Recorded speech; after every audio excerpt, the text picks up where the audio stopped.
dans toutes les zones où les Peuls sont présents, ils vont être métissés partiellement avec d'autres ethnies locales. Par exemple, les Sérères au Tekrour, les Malinké dans le Gabou et les Hausa en pays Hausa. Jusqu'à cette époque, les Peuls ont toujours été soumis par d'autres peuples.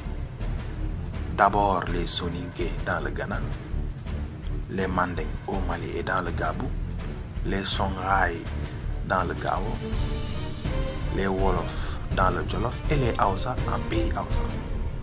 Ils étaient victimes de beaucoup de superstitions, de primades et n'avaient pas véritablement de royaume, d'état propre. Menant une vie nomade, errant de royaume à royaume, ils n'avaient pas de véritable chef sur qui s'appuyer, avec lequel ils pouvaient s'organiser, se défendre et se faire respecter. Même si quelques Peuls se sont fait remarquer en tant que chefs, mais souvent pour le compte des empereurs Manding et Songhai.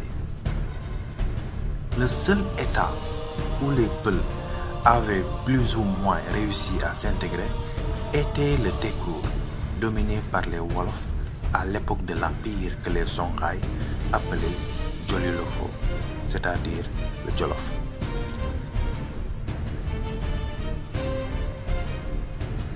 Les Wolofs contrôlaient le Tekrour via les Farba, établis depuis 1456 par Tchoukuli Ndieklam, l'arrière-petit-fils de Ndiadiane Ndiaye.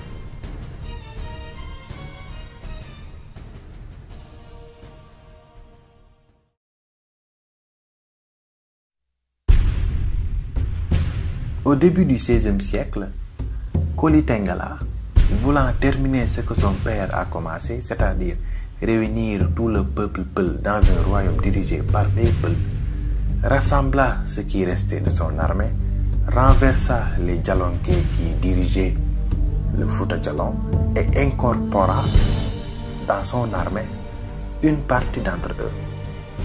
Il remonta le fleuve Sénégal avec une armée composée majoritairement de Peul et de Malinké, en passant par le Badiar, le Gabou, les royaumes sérères, le Jolof, le Niani, le Woli, le désert du Ferlo, dans le but de réunir tous les tribus Peul et Malinké. Il semblait que rien ni personne pouvait arrêter le fondateur de la dynastie des Djiné-Ngomé.